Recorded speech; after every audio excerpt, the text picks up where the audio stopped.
Hello, everyone. I'm Emma, and if you've got a moment, I've got a story that's a bit of a roller coaster, one that dives into love, betrayal, and the fight for dignity. Before we dive in, let me set the stage and introduce you to the cast of this little drama of mine. It all begins with me, Emma. I was born into what many would call privilege, with a silver spoon and all that jazz. But despite the cushy start, I was raised to value hard work over handouts. My dad is the king of the engine additive world, a self-made man who turned a niche into an empire. My mom, she built a beauty salon empire from the ground up, making her name synonymous with style. When they divorced when I was 19, it could have been messy, but they kept it classy, splitting everything down the middle while somehow maintaining a friendship. Dad stayed single, content with his business and bachelorhood, while mom remarried but didn't expand the family beyond me. Enter Jake, stage right, my husband, or as I've come to think of him, the catalyst of my personal upheaval. We got married when I was fresh out of college and had just landed a job teaching music to kids with more energy than sense. Life seemed pretty sweet until we hit a bump. I got pregnant, and suddenly Jake's true colors started to show. One lazy Sunday, sprawled on the couch with his feet up, Jake casually lobbed a grenade into our lives. "Emma, babe, why don't you just quit your job and stay home with the baby? We'll manage." I nearly choked on my tea. "Quit my job? Jake, you know we can't afford that on your salary alone. Plus, I love my work." He waved a hand dismissively, a smirk playing on his lips.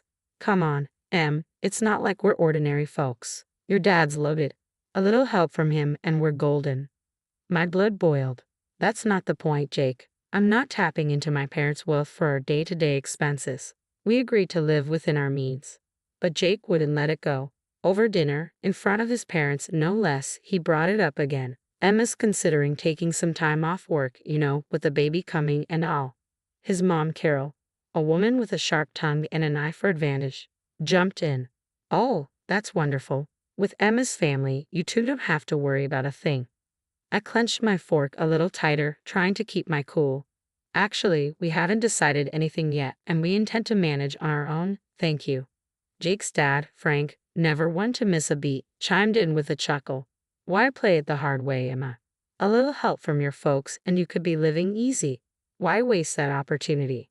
The conversation spiraled from there, with Jake and his parents painting grand pictures of a life funded by my parents' money. Every word felt like a betrayal, pushing the knife a bit deeper. They didn't see me, they saw a ticket to an easy life. That night, lying in bed next to Jake, I couldn't shake the feeling of isolation. "Jake, do you really think we should be relying on my parents like that?" I whispered, hoping for some sign I'd misread the situation. He rolled over, facing me with those eyes that once melted my heart. "Emma, it's not about need. It's about what's smart. Your parents can afford it, and we deserve a break. Why not take it?" The word deserve echoed in my head long after Jake had drifted off to sleep. It was clear we were on different paths with different values. I lay awake, staring at the ceiling, wondering how I'd missed the signs and where we'd go from here. After that first clash with Jake about money and pride, I hoped maybe, just maybe, we'd find our way back to the same page. But oh, was I wrong. Enter the in-laws, stage left, with their own special brand of chaos. Jake's folks weren't exactly the poster children for self-reliance. They had a knack for sniffing out a free meal from miles away, and my family's wealth was like a beacon to them.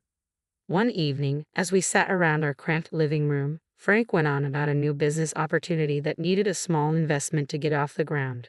Carol, with her voice dripping with fake sweetness that could give you cavities, chimed in, "With your family's resources, I bet you could easily help us out. It's such a sure thing," Carol said, trying to sound casual.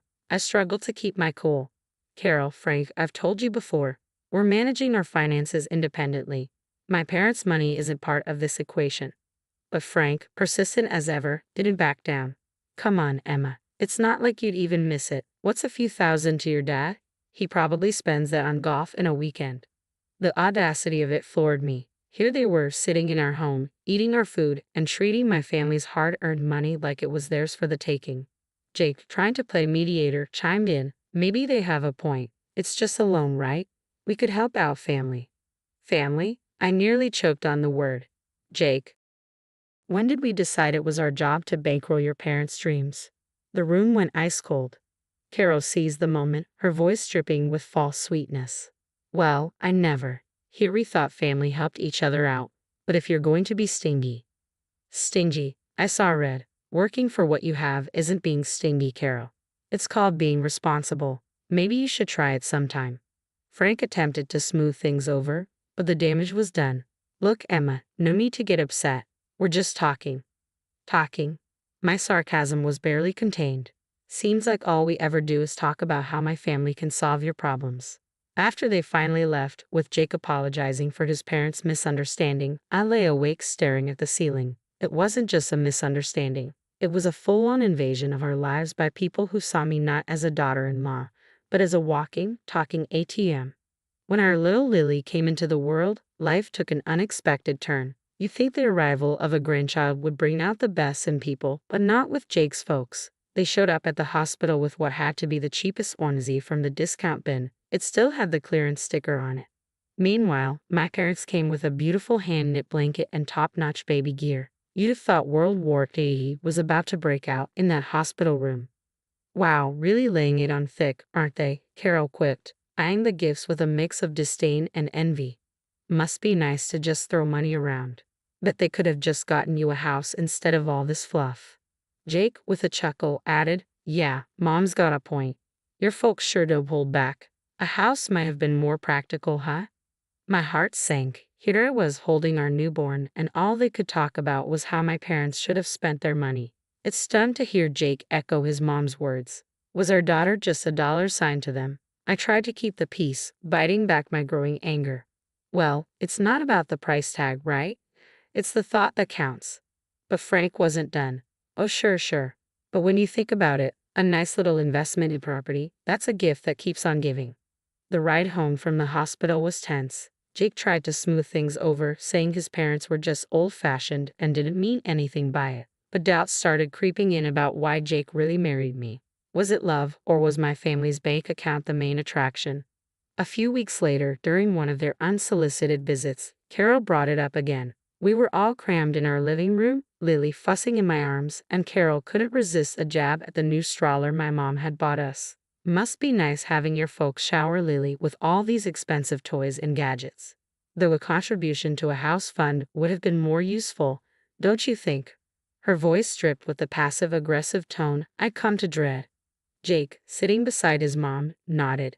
Actually, babe, we've been talking. Maybe your parents could help us out with a down payment instead of more baby stuff. Makes sense, right? I was floored. Not only were Jake's parents relentless, but now Jake was on board with turning our daughter's birth into a bargaining chip for financial gain. It felt like I was living in some twisted reality where love and family meant less than material wealth. Is that what this is about for you, Jake? Using my parents for money? I couldn't hide the hurt in my voice. I thought we were in this together, for better or worse, not for richer or poorer. Jake looked taken aback, but Carol just sniffed dismissively. Well, when your wife's parents are rich, it's only practical to think about these things. After they finally left, I lay awake staring at the ceiling, Lily asleep beside me. The realization hit me hard. My marriage, my family, it all felt like a transaction, and I was the currency. The past few years had been a roller coaster, to say the least. Lily had grown into a fiery 3-year-old full of life and laughter, but life threw us some curveballs I never saw coming. First was Mom. The accident was sudden, a shock to all of us. I was drowning in grief, barely holding it together for Lily. But Jake's first question wasn't about how I was coping. No, it was, so, how much are you getting from your mom's will? It felt like a slap in the face. My mom wasn't even cold, and here he was, eyeing her legacy like a vulture. According to Mom's will, I inherited the barber shop chain. I knew nothing about running a business, but Jake was quick to offer his expertise. Babe, let me handle this. You know I've got a knack for business, he said, all confidence and smiles. I was too lost in my grief to argue, so I let him take the reins, though I made sure the ownership papers stayed in my name. Maybe, just maybe, he could turn things around for us. Then barely a year later, Dad passed away from a heart attack. Losing both my parents in such a short time broke something in me. I needed Jake more than ever, but all he could talk about was what we'd inherited from Dad. The day after Dad's death, Jake's parents came over. I expected at least a shred of decency, a moment of respect for my loss. But no, they dove straight into speculations about Dad's wealth. So, Emma, must be a hefty sum coming your way, huh? Frank said, barely containing his glee. I saw red. Can you not, for once, just stop talking about money? I shouted the words, my anger exploding like shrapnel. Carol put on her most offended face. Well, I never. We're just concerned about the family's future. No need to be rude. Jake, as always, tried to play peacemaker. They're just curious. It's a big deal, you know. A big deal. I echoed, my voice rising. My parents are gone, Jake, and all you and your parents can think about is cashing in. Is that all I am to you? A bank? The room fell silent, the tension thick enough to slice with a knife. Jake looked between me and his parents, mumbling a half-hearted apology, but the damage was done. I couldn't stand the sight of them. Their greed, their complete lack of empathy. Get out, I said, my voice steady but cold. They left, Carol muttering under her breath, and Frank with a scowl. Jake lingered, trying to justify his parents' behavior, but I was done listening. 2 days after Dad died, Jake burst through the door earlier than usual, beaming with barely contained excitement. Babe, I've got awesome news, he announced. I struck a deal to sell the hairdresser chain. Can you believe it? My jaw nearly dropped. What? You did what? Without even asking me. I was fuming, a mix of betrayal and disbelief washed over me. Before I could fully process it, his folks showed up, ready to celebrate like we hit the jackpot. They brought in a feast from some fancy restaurant and a bunch of high-end decor that screamed, high roller. Carol was all smiles, waving a brochure in my face. Guess what, honey? We sold the old condo and put a deposit on a beach house. We're all moving to the coast. I stared at her, feeling like I was trapped in some nightmarish scenario. Hold on, you what? Nobody asked me about moving. I don't want to live by the beach, I said, my frustration barely contained. The humidity, the wind, it's not ideal for a kid. Are you out of your mind? Carol waved off my concerns as if I were simply complaining about the weather. Oh, don't worry about that. We've also booked a cruise. You should come with us. It'll be fabulous. Where's all this money coming from? I demanded, my patience wearing thin. Oh, darling, with your father's passing and the sale of the salons, money's no object now. We're set for life. Yachts, private jets. We're living the dream, Carol replied, her eyes practically sparkling with dollar signs. I turned to Jake, utterly dumbfounded. Why are we even talking about selling my mom's business again? And what's this nonsense about being set for life? Babe, it makes sense, Jake said. Managing both businesses would be too much. We need to focus on what's more profitable. It's for our future, for our daughter's future. The greed and audacity of it all were overwhelming. Show me the financials for the salon, I demanded. I want to see everything before we make any rash decisions. Jake squirmed, avoiding eye contact. Look, it's all about our future, about making sure we're comfortable. His parents joined in, pressing me to just let go and enjoy the windfall. But all I could see were vultures circling. Why the rush to sell the hair salons? I pressed, needing answers. Jake shrugged, adopting a tone of fox reason. After your dad's gone, juggling both businesses just doesn't make sense. We need to focus on what brings in more money. The car oil business is a gold mine compared to the salons. His folks perked up at this, chiming in with their own opinions. Darling, think about it. Selling those little shops could give you a life of luxury. Why waste your time on them? Carol's voice dripped with greed. The sight of them practically salivating over my inheritance made my skin crawl. I want you to leave now, I said firmly, my resolve unwavering. This is a time to mourn my father, not to feast on what he left behind. Jake tried to interrupt, but I cut him off. And another thing, this is my inheritance we're talking about, mine. You and your parents have no say in this. The room grew icy as they realized I wasn't the pushover they thought I was. With heavy steps and scowls, they left, leaving me alone with the weight of the battle ahead. The dawn after my father's funeral found me enveloped in a fog of grief, the world around me reduced to a monotonous gray. That's when Jake decided it was time to inject his version of color into our lives.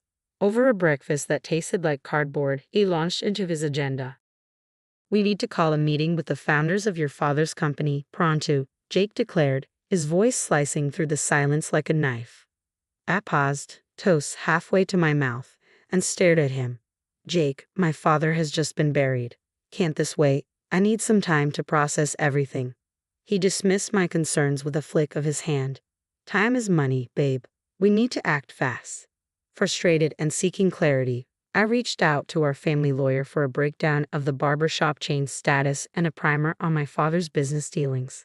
I hoped this information would give me some ground to stand on. A month passed in a blur of legal jargon and financial statements until Jake, accompanied by his parents, stormed into our house once more. They were brimming with unsolicited advice and greed-laden suggestions. Without even a greeting, Jake dove right in. "You know, Emma, I've been thinking, I'm the right person to lead your dad's company." The audacity of his claim left me speechless, but he wasn't done. "And I'll need a new car, something that screams business. Maybe the latest BMW will do the trick." Before I could respond, Carol chimed in with her own outrageous demands. "The coastal house is nearly ready. We just need to add another $300,000 for furniture. And dear, I expect you to set up an account for me. I need to maintain my lifestyle, after all." After listening to their endless demands, I knew what I had to do. It was as if a switch had flipped inside me. I grabbed the divorce papers like a shield and stepped forward, interrupting their chatter. "Jake, we need to talk," I announced, placing the papers before him on the coffee table. He picked them up, a frown creasing his forehead. "What's this?"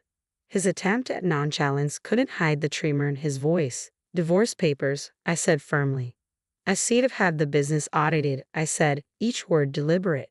"Jake, you've run it into the ground. It's teetering on the edge of ruin because of your mismanagement."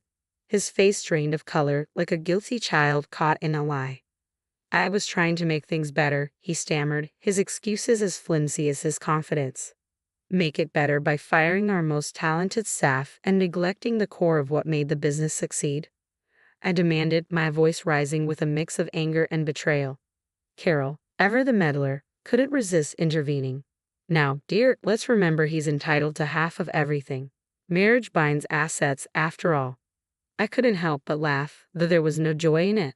"Nice try, but everything has been in my name since before I made the colossal mistake of marrying your son. He gets nothing from me."